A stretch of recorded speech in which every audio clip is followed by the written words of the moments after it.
তুমি যা উপার্জন করার কথা তুমি হয় হালাল ভাবে ততটুকু করবা অথবা হারাম ভাবে ততটুকু করবা। 1 ইঞ্চিও তুমি বেশি করতে পারবে না আল্লাহর কসম, 1 বিন্দু বেশি করতে পারবে না আল্লাহর কসম, 1 বিন্দুও না। যে ব্যক্তি অন্যের টাকা 100 কোটি টাকা লুট করেছে, ও যদি হালাল পথে থাকতো ও কি 100 কোটি টাকার মালিক হইতো না? এই বিশ্বাস আছে কিনা? আপনাদের বিশ্বাস নাই, অভাব আছে বিশ্বাসে। বিশ্বাস আছে কিনা? বিশ্বাস থাকলে তাহলে এইভাবে চলবেন। এটাই হলো লা ইলাহা ইল্লাল্লাহর কথা। আপনি ইয়াকিন আছে, ইয়াকিনাম বিল্লাহ, that you have this firm belief in Allah that whatever going to happen, এই জন্য রাসূল সাল্লাল্লাহু আলাইহি ওয়াসাল্লাম বলেছেন, যা তোমার ঘটার তা ঘটবেই, যা ঘটার তা ঘটবেই, কেউ ঠেকাতে পারবে না। আর যা ঘটার না তা ঘটবে না, কেউ তা ঘটাইতে পারবে না। যা ঘটার তা ঘটবেই, যা ঘটার তা ঘটবেই, তা কখনোই টার্গেট মিস করবে না। এটা আল্লাহ সুবহানাহু ওয়া তাআলার পক্ষ থেকে নির্ধারণ আল্লাহর। এটা ঠেকায় কে? আর কারো পক্ষে ঠেকানো সম্ভব না, আল্লাহর পক্ষ থেকে নির্ধারণ হতে হবে। ইয়াকিন কি থাকতে হবে বলেন তো? ইয়াকিন থাকতে হবে। লা ইলাহা ইল্লাল্লাহ মানে কি? ইয়াকিন, গভীর অন্তরে বিশ্বাস থাকতে হবে। আম্মা ইয়াতাসাআলুন, আল্লাহ নিজেই বলছেন যে এই লোকগুলো এরা তো আসলে নিজেরা পরস্পরকে প্রশ্ন করে যে কবে আবার আমাদের মৃত্যু হবে, কবে আবার কিয়ামত হবে, কবে আবার আখিরাত হবে। এগুলো নিয়ে অধিকাংশ মানুষের বিশ্বাসই নাই, অধিকাংশ লোকেরই বিশ্বাসই নাই। যারা জুলুম অত্যাচার করে ওরা কি জানে না যে ওরা মারা যাবে? জানে কিনা, কিন্তু ওদের ইয়াকিনটা একটু দুর্বল। ও মনে করে আচ্ছা মরলে দেওয়া যাবে না। নাইলে কি কোনো মানুষ কার উপর জুলুম করতে পারে? আল্লাহর জমিনে কি জালিমের কোনো স্থান আছে? আখিরাতে কি জান্নাতে কি জালিমের কোনো স্থান আছে বলেন তো? জুলুম এমন একটা অপরাধ যেটা আল্লাহ তাআলা চরম ঘৃণা করেন। একটাই মাত্র কথা হাদিসে আসছে, কোরআন এবং সুন্নাহয় নির্যাস একটা মাত্র বক্তব্য, আল্লাহ নিজের উপর একটা জিনিস হারাম করেছেন, তা হলো মানুষের উপর জুলুম করা। ওয়াল্লাহু মা রাব্বুকা লাইসা বিযাল্লামিন লিল আবিদ, তিনি বান্দাদের প্রতি সামান্য জুলুম, যাল্লাম এটা ইসমুল মুবালাগা। ইসমুল মুবালাগা কখনো কখনো কম বোঝানোর জন্য, তাকলিল কম বোঝানোর জন্য, সামান্যতম জুলুম করবেন না তিনি। ওয়ালা ইউজলামুনা ফাতিলা ওয়ালা ইউজলামুনা নাকিরা ওয়ালা ইউজলামুনা মিন কিতমির। কোরআনে 3টি শব্দ ব্যবহার করা হয়েছে যে মানুষের উপর সামান্যতম জুলুম করা হবে না। এই কিতমির অথবা ধরুন এই যে ফাতিলা নাকিরা, এগুলোর অর্থ কি জানেন? তাহলে খেজুর খেয়েছেন আপনার? খেজুরের যে বিচি আছে না, বিচির মধ্যখানে দেখবেন একটা পাতলা সাদা একটা আবরণ থাকে, অথবা বিচির চারিদিকে দেখবেন পাতলা একটা সাদা কি কাগজের মধ্যে একটা আবরণ থাকে না, এটাকে বলা হয় কিতমির। এটার দাম কত টাকা দিয়ে কিনবেন আপনি? আমি দেবো আপনাকে। কয় টাকা দিয়ে কিনবেন?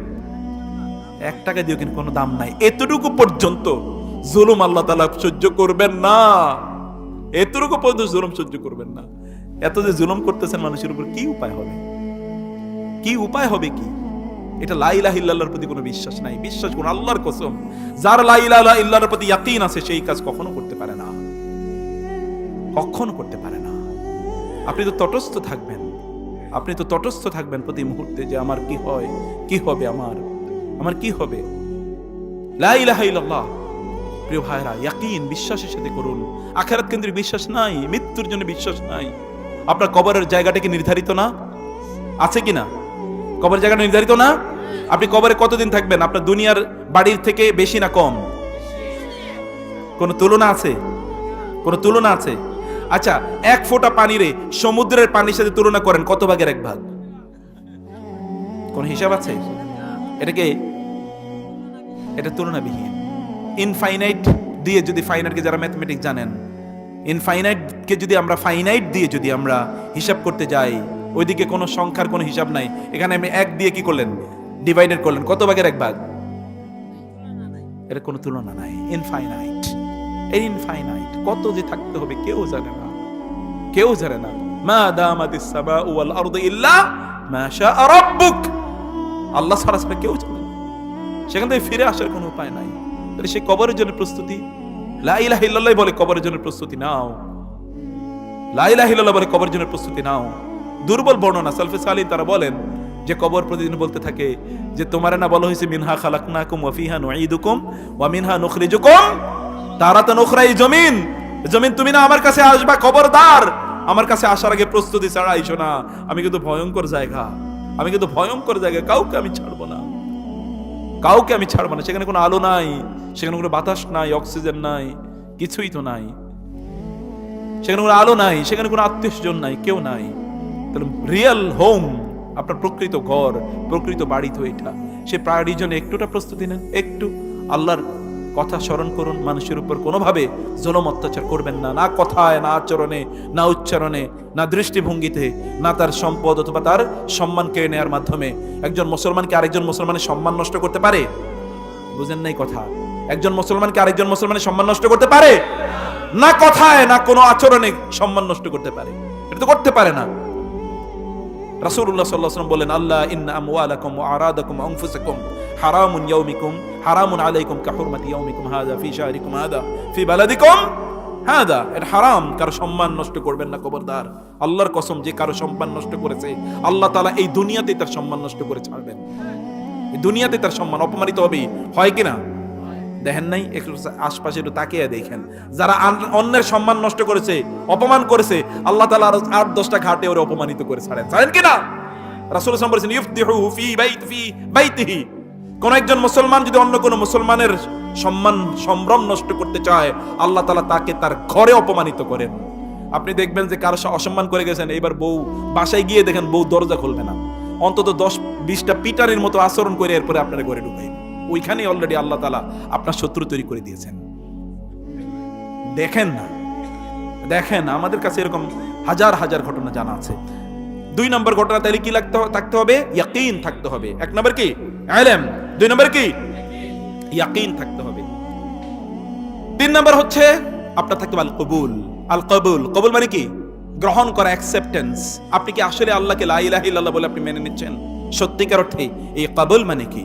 এই কবুল মানে হচ্ছে আপনি অন্তরে, আপনার অন্তরে এবং আপনার শরীরে এটাকে মেনে নিচ্ছেন। আপনি তালাফুজ করছেন, উচ্চারণ করছেন, মুখ থেকে আপনি বলছেন লা ইলাহা ইল্লাল্লাহ। আল্লাহ যা বলছেন তা আপনি মেনে নিয়েছেন, কিচ্ছু আপনি অস্বীকার করেন না, কোনো কিছু আপনি অস্বীকার করেন না। ভালো করে মনে রাখবেন, কবুল করা যেমন জিনার শাস্তি। জিনার শাস্তি কি? কোনো বিবাহিত পুরুষ এবং বিবাহিত নারী যদি জিনা করে তাহলে কি করতে হবে? পাথর দিয়ে হত্যা করতে হবে। এটা কার বিধান? চুরি করলে কি করতে হবে? এটা কার বিধান? এখন এটা আপনি আসবেন না, আমি এটা মানি না, এটা এই যুগে চলে না। আছে কিনা এরকম লোকজন? আলোচনা করে দেখেন তো আপনি সমাজে। আল্লাহ তাআলা সুদ হারাম করেন নাই? বুঝেন নাই কথা? সুদ হারাম করেছেন কিনা? তো বাংলাদেশ কি মুসলমানদের দেশ না কাফেরদের দেশ? তো এখানে কি সুদ চলে নাকি সুদ চলে না? কিন্তু এত ঘরে ঘরে সুদ, সুদেই চলে, সব সুদে চলে নাকি এটাই তো বুঝি না আমরা। তাহলে কবুল কোত্থেকে আসলো? কবুল কোত্থেকে আসলো? বাংলাদেশের শিক্ষা প্রতিষ্ঠানগুলো কি মুসলমানদের মাধ্যমে চলে নাকি কাফেরদের মাধ্যমে চলে? শিক্ষা প্রতিষ্ঠান যদি মুসলমানদের, ওইখানকার প্রিন্সিপাল মুসলমান, হেডমাস্টার মুসলমান, ভাইস চ্যান্সেলর মুসলমান, কিন্তু ওইখানে মুসলিম মেয়েরা তাদের হেজাব নিয়ে তারা যেমনে মনে চায় এমনি চলতে পারবে, এরকম কোনো বিধান আছে? সুযোগ আছে কোথাও? সেখানে যে আপনি বলেন তো এখন যে না, প্রত্যেকটি শিক্ষা প্রতিষ্ঠানে ইসলামী শিক্ষাকে বাধ্যতামূলক করতে হবে, 100 মার্ক থাকতে হবে কোরআনের, 100 মার্ক থাকতে হবে আকীদার এবং আখলাকের, অথবা কোরআন হাদিসের 100 মার্ক এবং ইসলামের অন্যান্য সাবজেক্টের 100 মার্ক, এটা কি মেনে নেবে কেউ? কেন? সমস্যা কি? 90% বলে মুসলমান। তাহলে লা ইলাহা ইল্লাল্লাহর প্রতি বিশ্বাস আছে নাকি? কই, লা ইলাহা ইল্লাল্লাহ শর্তই তো মিসিং। তাহলে কবুল কই? কে কবুল করলো এটা? কবুল করলো কে? আচ্ছা, এখানে একজন মুরব্বী, এখন তার একটা বউ আছে, সে যদি আরেকটা বিয়ে করে কি হবে? এলাকায় থাকতে পারবে নাকি? একটা ছেলে ইয়াং পোলা পায়, তার একটা বউ হয় না, সে 2টা বিয়ে করলো, অবস্থা কি হবে? কি হবে অবস্থা? কিন্তু সে বিয়ে করছে একটা, আরো 3টা মহিলারই নিয়ে সারাদিন রাত ঘুরে বেড়ায়, কোনো সমস্যা আছে? কোনো সমস্যা নেই। কিন্তু বিয়া 2টা করেই দেখুক না, ঘর থেকে শুরু করে সব জায়গা পর্যন্ত, আদালত পর্যন্ত সব কি সব গরম হয়ে যাবে। এবং দেখবেন এগুলো নিয়ে হেডলাইন, অমকে 2টা বিয়ে করছে, অমকে 2টা বিয়ে করছে, এগুলো নিয়ে হেডলাইন হয় না বাংলাদেশে? হচ্ছে তো। কিন্তু অমকে প্রস্টিটিউট, আপনারা গতকালও দেখেছেন, গত পরশু দেখেছেন, একেবারে নামধারী প্রস্টিটিউট, এই পৃথিবীর সব মানুষ জানে প্রস্টিটিউট, কিন্তু তাকে নিয়ে সকল পত্র পত্রিকা বা টেলিভিশন তাকে নিয়ে রিপোর্ট করছে কিনা? রিপোর্ট কারা করে? মুসলমানরা, কাফেররা। মুসলমানদের সন্তানই তো আপনাদের সন্তানরা, এবং ওগুলো আপনারা দেখেন, সেগুলো আপনারা শুনেন, সবই তো করছেন আপনারা। তাহলে কই, কে বললো এটা কবুল আছে, অ্যাকসেপ্টেন্স আছে?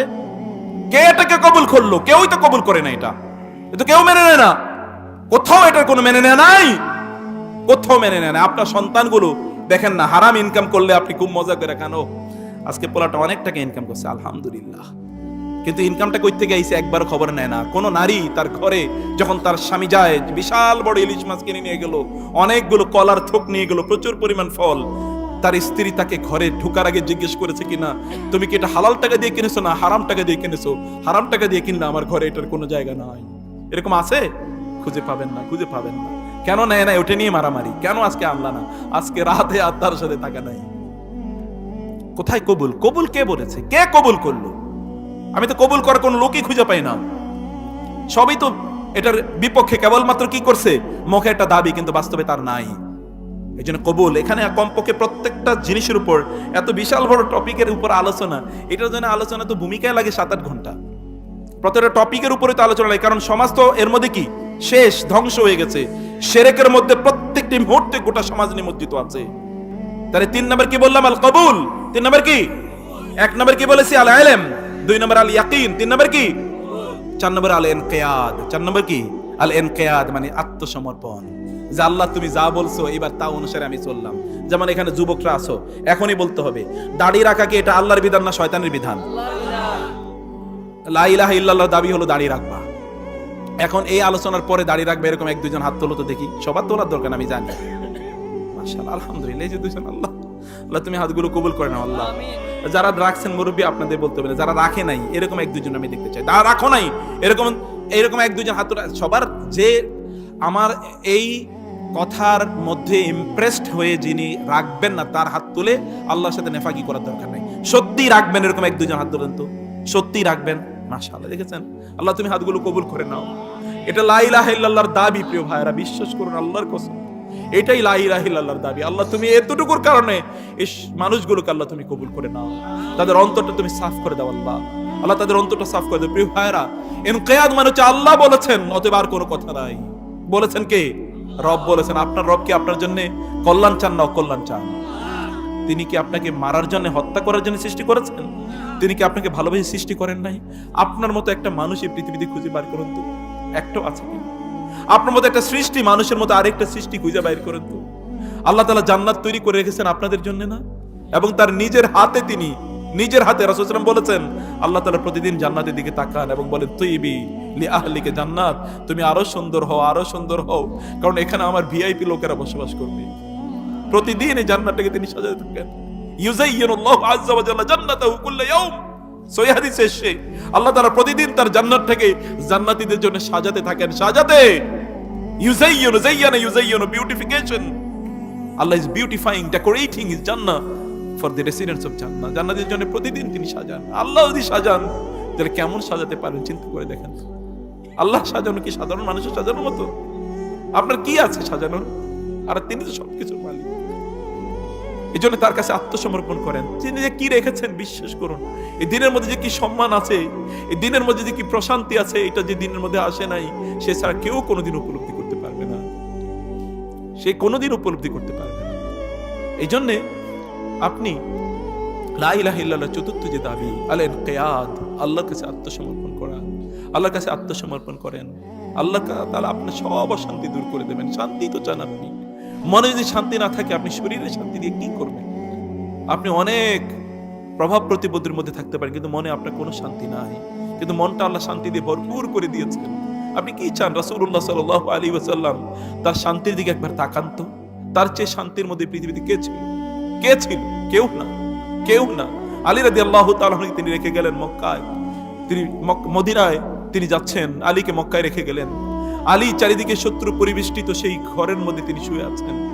পরে যখন আলীকে জিজ্ঞেস করা হলো আলী চারিদিকে শত্রুরা পরিবেষ্টন করে রয়েছে, আপনাকে আপনার সেদিন কি উপলব্ধি হয়েছিল? বলেছে আমি আল্লাহর জন্য, আল্লাহ রাসূলের জন্য শুয়েছিলাম। সেই রাতটা আমার জীবনের শ্রেষ্ঠতম রাত। এত শান্তি আমি আর কোনোদিন পাই নাই। শান্তি দেওয়ার মালিক কে? একটা রাত আল্লাহর সামনে কাটিয়ে দেখুন।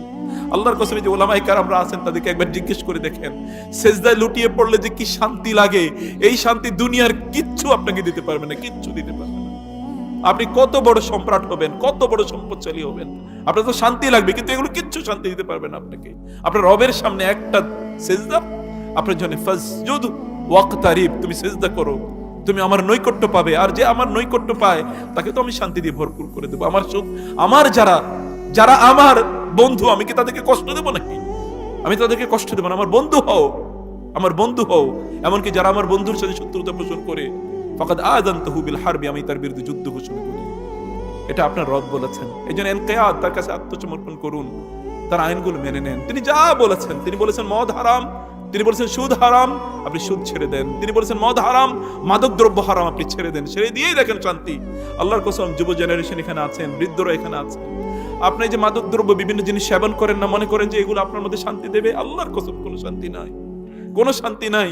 তুমি মনে করবা যে সিনেমা দেখে, একটা নোবেল উপন্যাস পড়ে তুমি শান্তি পাবা, এটা পড়ার পরেই তখনই একটু কিছুটা শান্তি, কিন্তু এরপরে দেখবা অশান্তি দিয়ে ভরপুর হয়ে যেতে তোমার সবকিছু, সবকিছু অশান্তি দিয়ে ভরপুর হয়ে যাচ্ছে।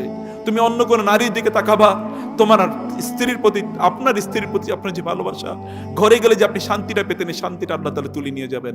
কারণ শান্তি আপনার জন্য নাই, আপনি নিজে এটাকে ধ্বংস করে দিয়েছেন। হালালের মধ্যে শান্তি আছে, হারামের মধ্যে কোনো শান্তি নাই, কোনো শান্তি নাই হারামের মধ্যে। সব শান্তি আল্লাহ হালালের মধ্যে দিয়ে দিয়েছে।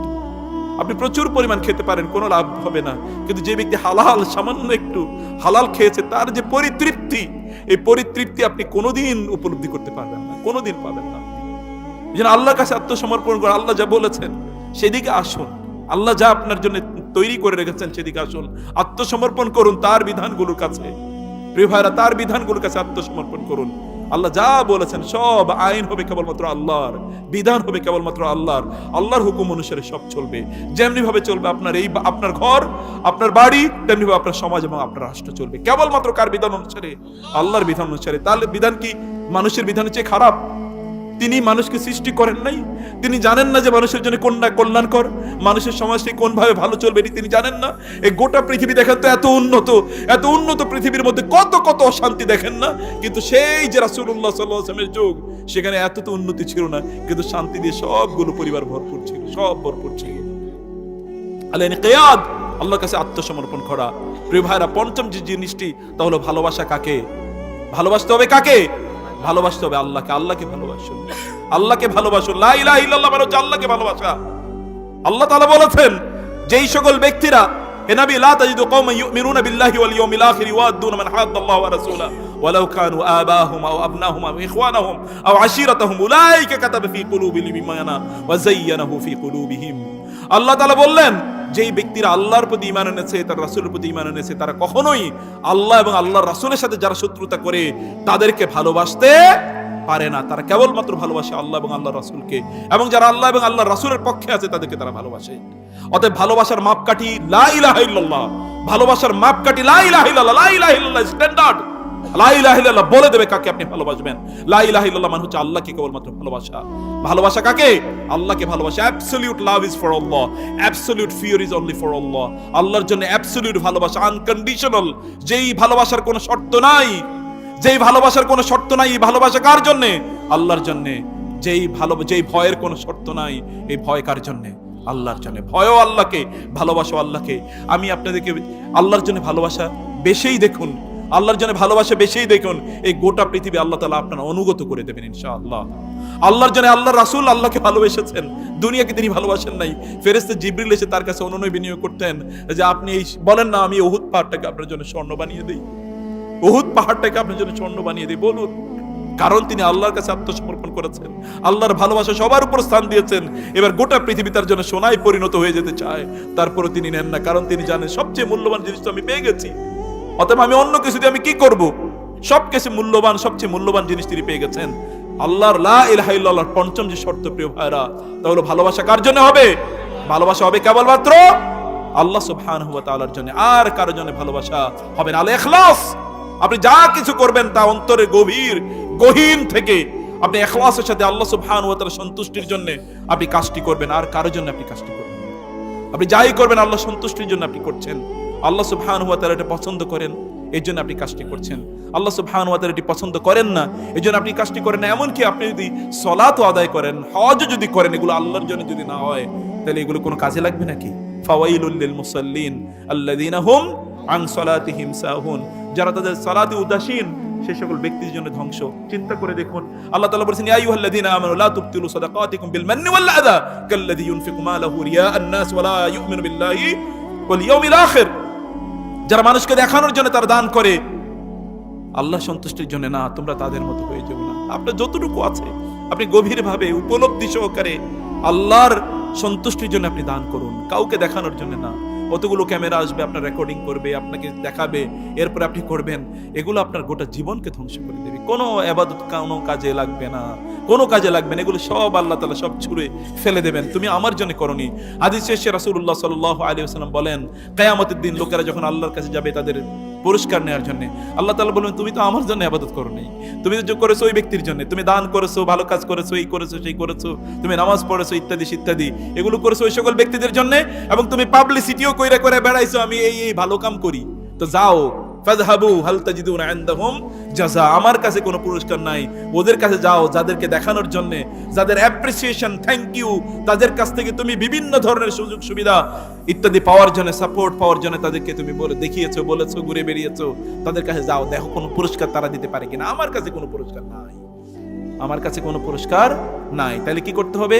ইখলাসের সাথে, আন্তরিকতার সাথে আপনাকে আল্লাহ তাআলার জন্য কাজ করতে হবে। প্রিয় ভাইরা, আল্লাহ সুবহানাহু ওয়া তাআলা আমাদেরকে তার তাওহীদ যেটি তিনি বলেছেন আমাদেরকে, সেই তাওহীদ অনুসারে কাজ করার তৌফিক দান করুন। বলুন আমিন। আল্লাহুম্মা আমিন।